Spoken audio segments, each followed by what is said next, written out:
Hello and welcome to the Inside Risk and Compliance podcast. I'm your host, Adam Spencer, Director of AJ Fox Compliance, a specialist recruitment agency focusing on all things law firm risk and compliance. I have seen so many people carve amazing and fulfilling careers in this space, and it really has been a pleasure speaking to people who enjoy doing what they do every day. However, one thing that has really stood out to me is how hard it can be for people to access the bigger picture outside of their team, outside of their firm. We created this podcast to share with you some of the insights, experiences and stories of the most interesting people succeeding inside risk and compliance. In today's episode of the Inside Risk and Compliance podcast, I was thrilled to be joined by Amasis Saba, Head of Business Intake at Simmons & Simmons.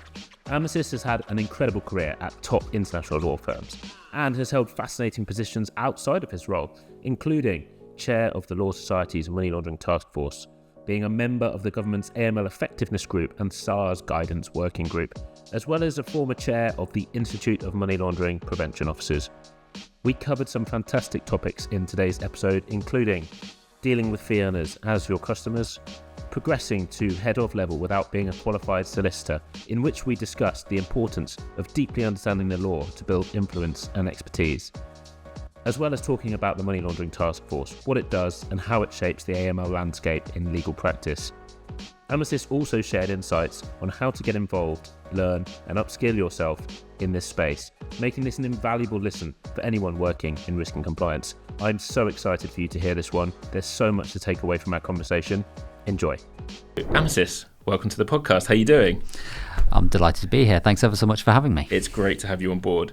So obviously we've done a little bit of an intro to who you are and whatnot, but it would be great for the benefit of the audience for you to give us a bit more insight into who you are, what you're up to at the moment, and then I'd be really keen to understand the journey that got you there. Sure. So my name's Amasis Saba. I'm the Head of Business Acceptance at Simmons & Simmons, which is a full-service international law firm. I've gotten there via, well, if we start at the beginning. Yep. So I started in financial services, so Yorkshire Bank originally, and then to financial internet startups, so an e-money and then an online bank. And then from then, during around the financial crisis, moved to compliance within the law firm. So AML was fairly new within the legal sector, and it was a wildly different place. So if banks operate in different shades of grey for the law firm, whereas in the financial services it's much more black and white. If you're not on the list, you're not getting in. These are our requirements and this is what we expect you to meet. But for the legal sector, your managers are effectively in one way or another owners of the business, and they're looking for much more creative solutions and more of a bespoke service. So we operate in a much wider field of grey within the legal sector for AML, which has been fantastic. I started at BLP, which merged and became BCLP, and I was there for quite a while, with a short stint at Freshfields and DLA before I landed at Simmons, which I'm absolutely loving since last January. Awesome. So obviously having left the financial services sector, moving to legal, you mentioned it being very, very different. Is there something that you particularly enjoy about working in the law firm environment that's kept you there? Because you've obviously, you've sort of had a meteoric rise and stayed in that sector for a while. So it is that idea of being better able to come up with solutions. Finding ways to say yes. Most of the time you're looking to take clients on while protecting the business, and I think some of the elements that translated well from financial services was that customer service approach, which isn't always a default offering from some people that we hire.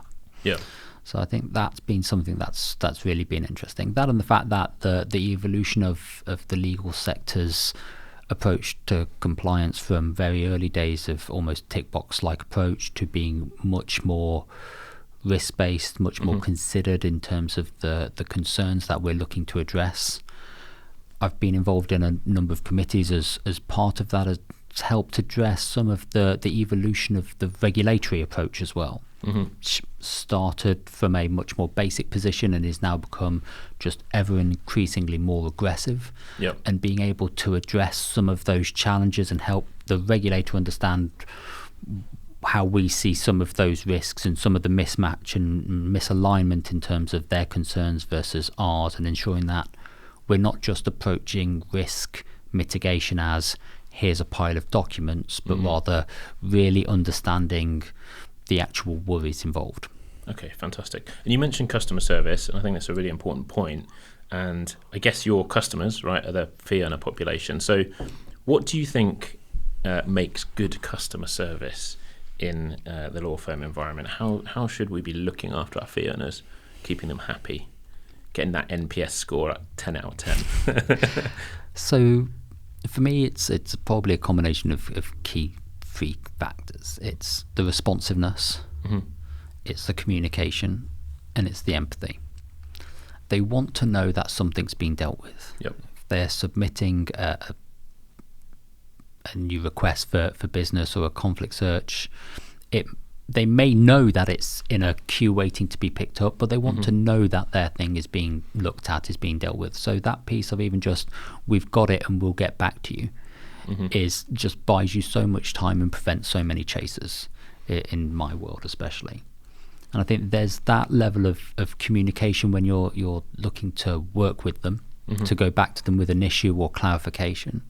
There can sometimes be a tendency to, especially amongst more junior members of the team, of thinking they need to speak to partners or write to partners in a particularly formalistic style, or to show how educated they are, how prepared they are, whereas actually it's almost they need to be looked at more of a C-suite mentality of, you've got to communicate with these people short and to the point. Yeah. They want you to get in and get out quickly. They're not looking to read lots of waffle. If there's information that they're looking for, that's something you can put afterwards, but make sure you're starting with this is what I need from you.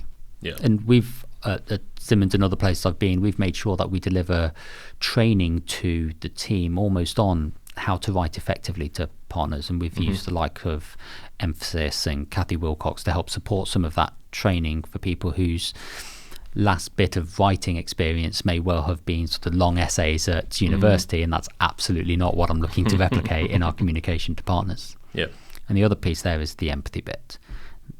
Being able to recognize that these are people who are working flat out, they are super busy, they are focused on their client, and your piece, while incredibly important for them, can often feel like a speed bump that's distracting them from fee earning. Yep. And being able to recognize that at the point they're coming to you, they are often already at a high pressure, high tension, sort of high stress moment. So finding ways to help meet their needs and understand their world and speak their language is really important. Yep. If you're not understanding something within a process or language they're using, before you ask them, have you Googled, have you looked at Investopedia to try and speak their language? Yeah, or ChatGPT. No. Or ChatGPT.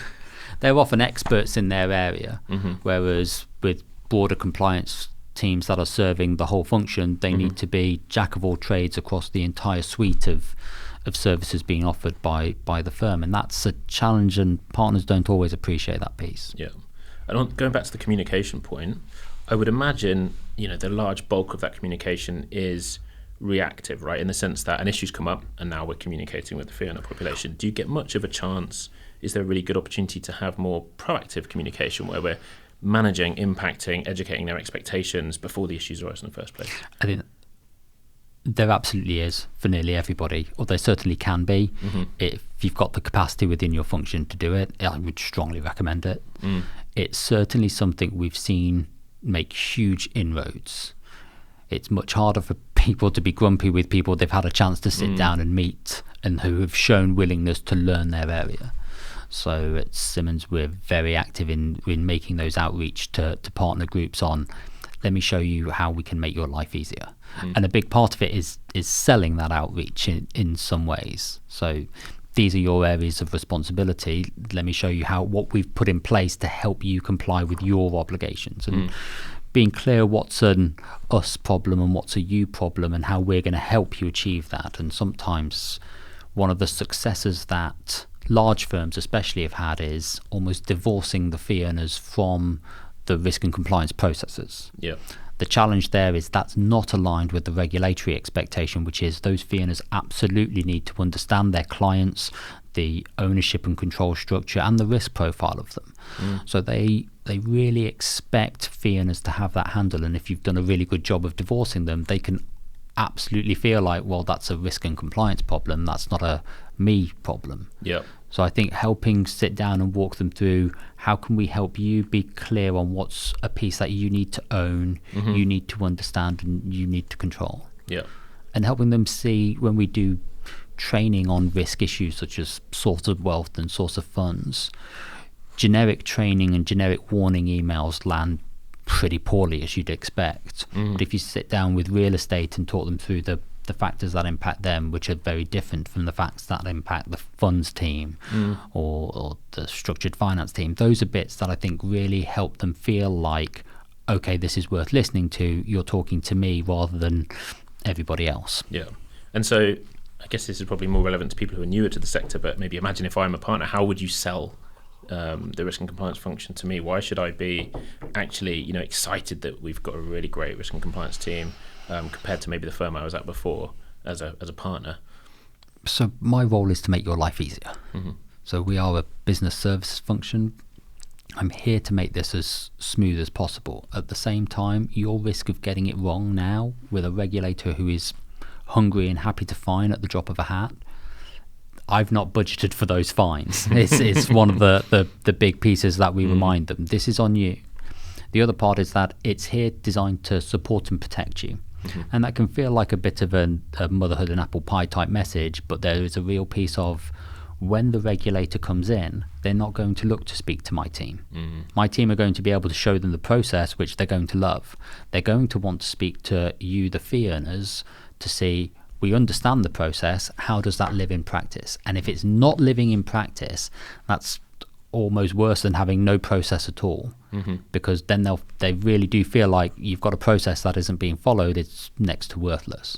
So being able to help them understand what a regulatory process looks like, what the regulator is looking for, and how they can help protect their own business on that is a pretty critical one. Yeah. And similar from a conflicts, they are all eager to make sure that they're protecting their business, they're protecting their clients, and helping them understand the impacts of decisions and how we can make that easier based on better information is a real win for both sides. Awesome, I'm sold.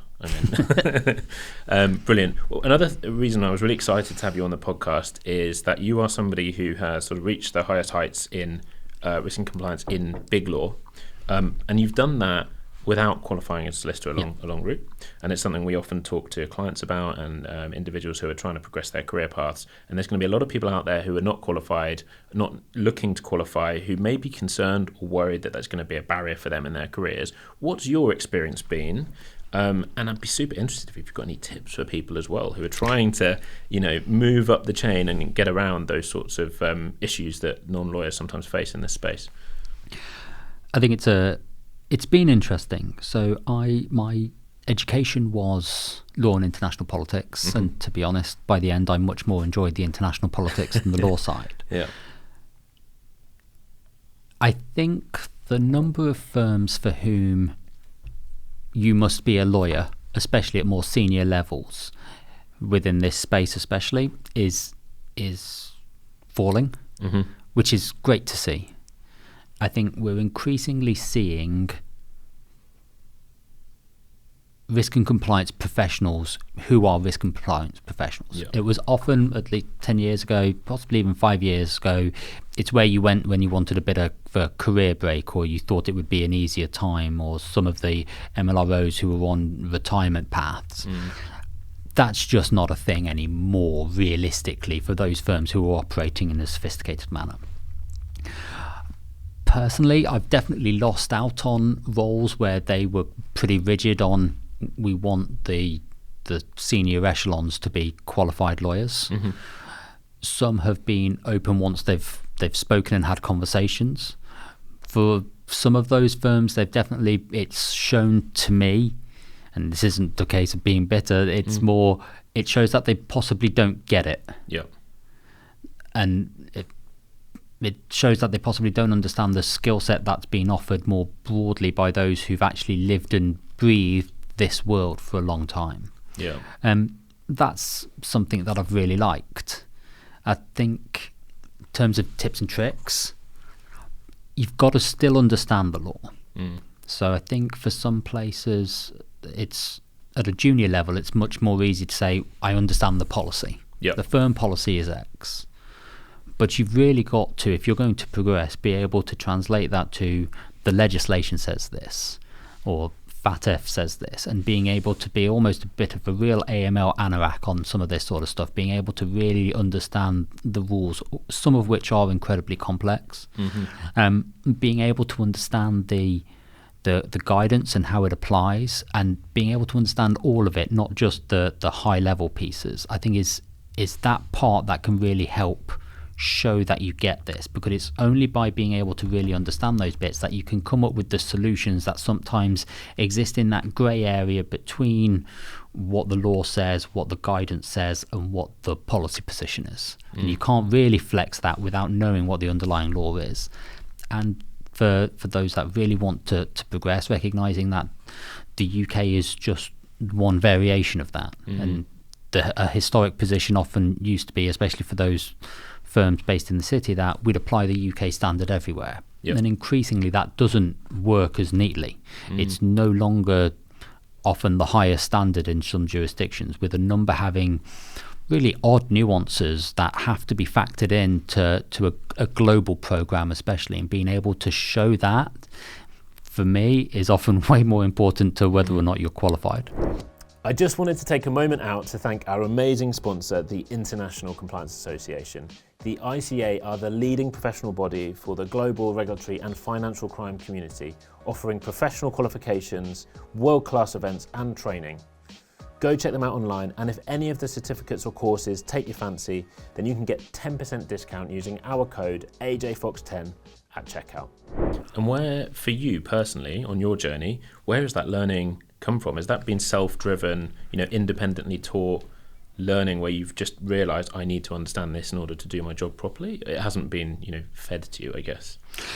No, I've been very lucky to have some really brilliant people help me along in my career, but a lot of it is probably part of how old I am and how long I've been doing this, means that in the early days there wasn't as much guidance. You really had to know the law because that's what it was being based on.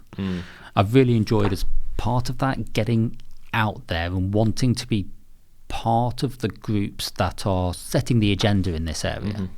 So I've been fortunate enough to sit on the Law Society's Money Laundering Task Force. Yep. I've been chair of that as well, which has been a fantastic experience. I was part of the Institute of the Money Laundering Prevention Officers and was chair of that organisation. And through those and being sort of loud and willing to heckle, I've also ended up on government committees helping draft the PSC register guidance. I've one of the fewer members to have been part of both the Economic Crime Plan 1 and Economic Crime Plan 2 drafting, and also a big part in the guidance that gets drafted, and that's become increasingly a contentious battlefield between the public sector bodies, the regulators, and the professional bodies representing the industry. Yeah. And so having those conversations to be able to support people who often don't do this on a day-to-day basis and are looking to apply guidance to a whole sector, being able to stand and say, hey, this is how we think we can make this work even better. It's something I've really enjoyed, and that's often come about by doing the digging, standing up and wanting to be part of something, which I've really enjoyed. It sounds great. It sounds really interesting. Is there an extent to which that's been helpful in terms of your own gravitas, your own authority, putting yourself on these positions, chair of the Money Laundering Task Force? Has that been a helpful position to be in, would you say? I think you'd have to speak to those who've hired me. We'll get them on next. I think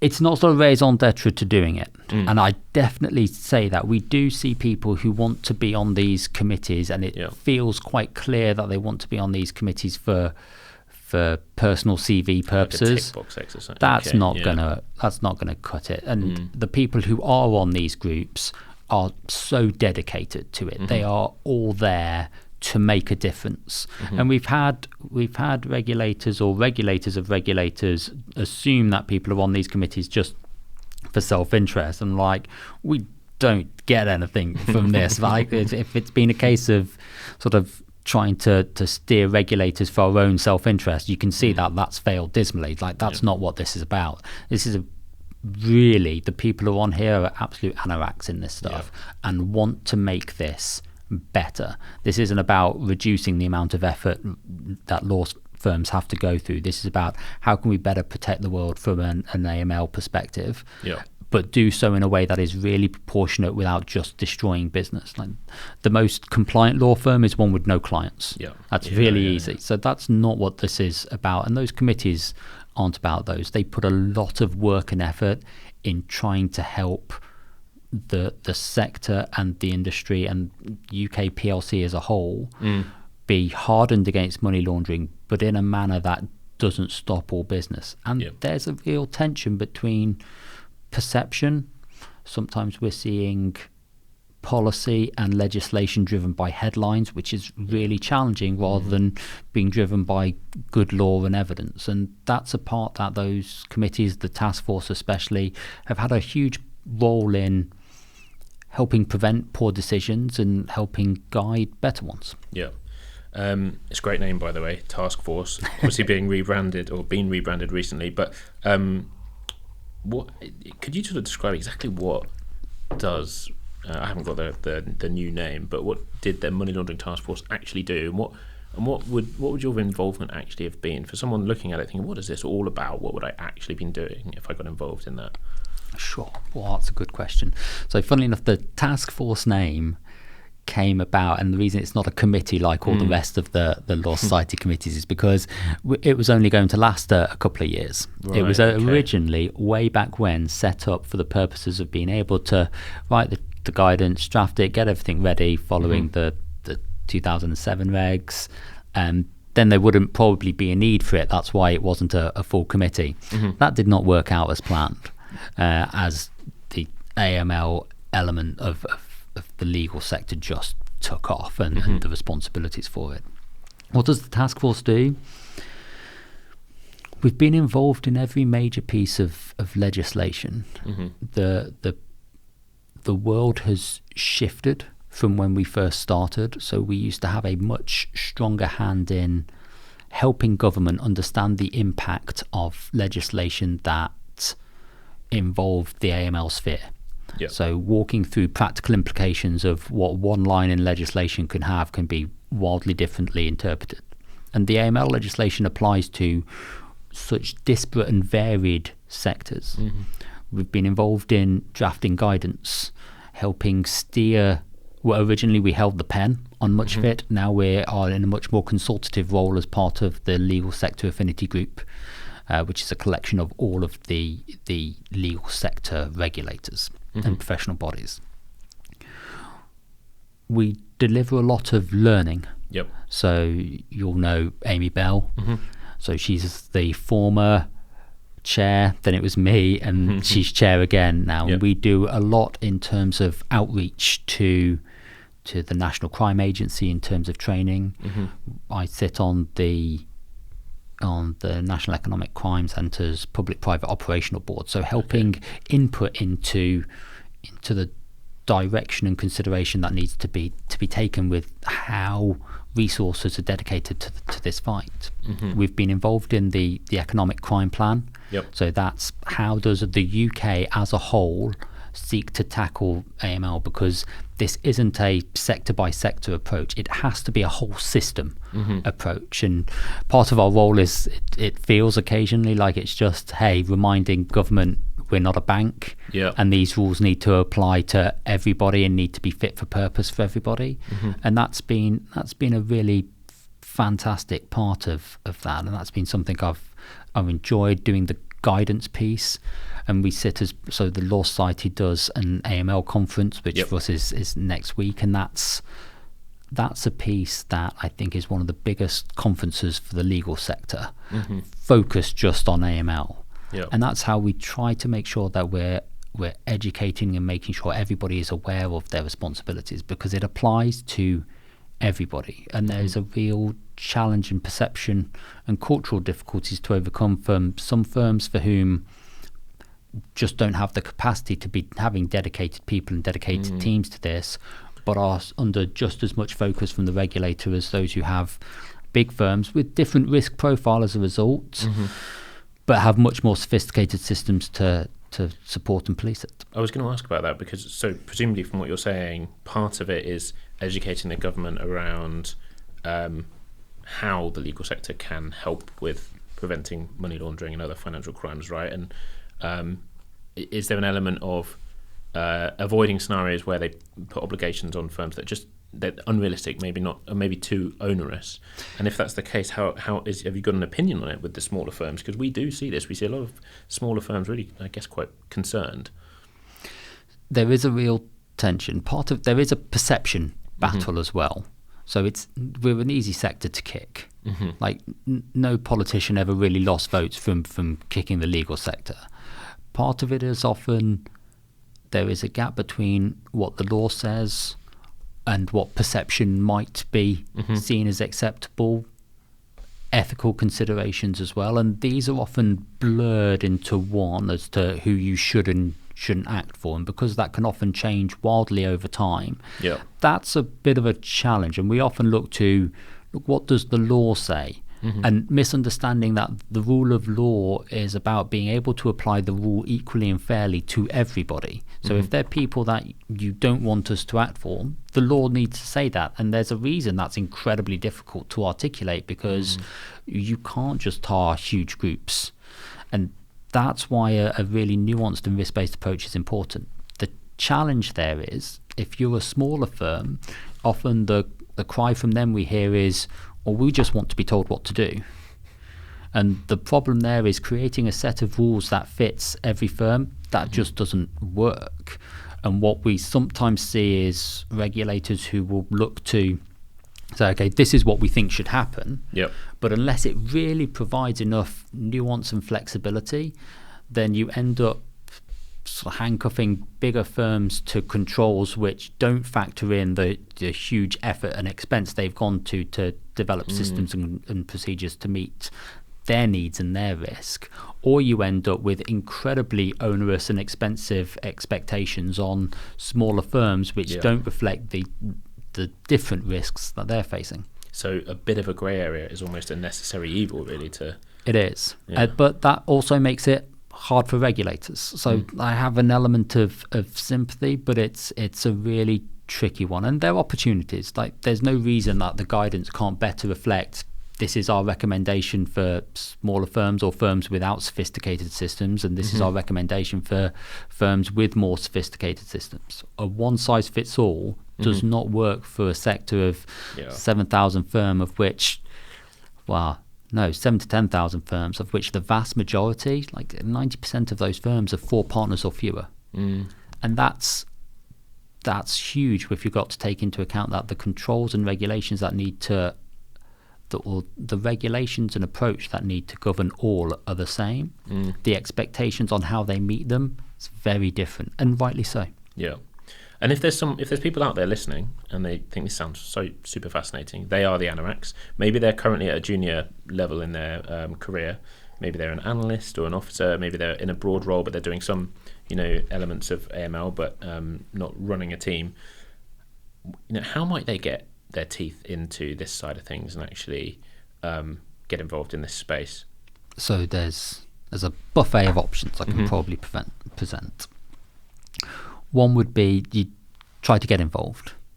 So some parts come with a cost, some parts don't. So the conference is a paid-for event. But there are lots of free webcasts.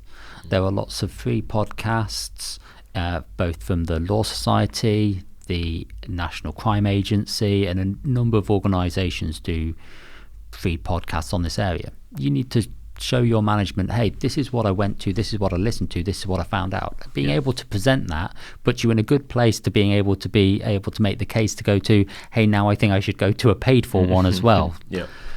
I think there are opportunities to join committees. It's not limited by experience. You got to show you know what you're about and what you're doing. And I got knocked back the first time I applied to the task force, and I think I wasn't ready for it at all. I did that in my second year of being in compliance in the law firm. Wow. Okay.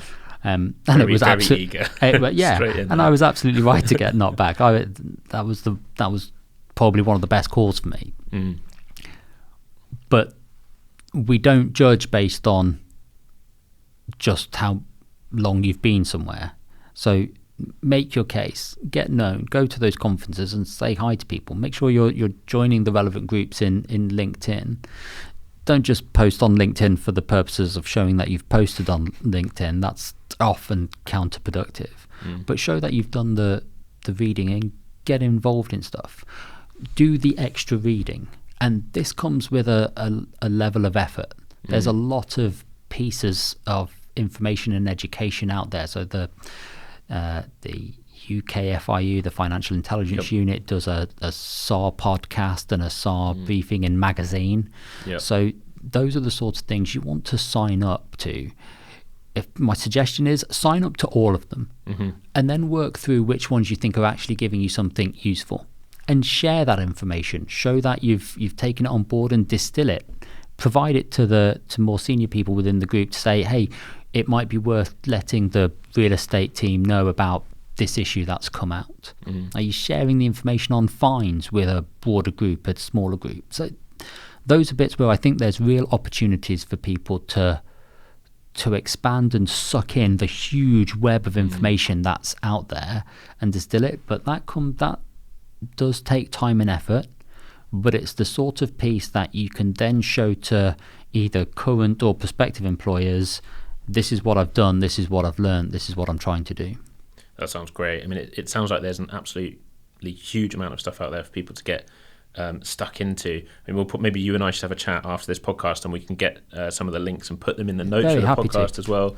So they're all in the same place, so people who are really excited by the conversation we're having can go and get stuck into other podcasts, other information, and go to the right conferences, read the right things, and just invest in what is clearly, their passion. Awesome. Well, look, Amasis, that has been so interesting. I'm sure our listeners will be really fascinated by what you've had to say today. So thank you so much for coming on the podcast. That's an absolute pleasure. Thank you for having me. We really hope you enjoyed listening to today's podcast as much as we enjoyed recording it. If you did, please do us a huge favour and share it with a friend or a colleague. The more people we can get listening, the more time and energy we can get into recording more episodes and getting the best guests and the most interesting stories and insights. I want to say a huge thank you to the ICA for their support, to Ty and Karem here in the studio, and a massive thanks to Kat for making sure everything runs so smoothly behind the scenes. Don't forget to subscribe to the podcast, follow us on LinkedIn to make sure you never miss an episode. Thanks for listening.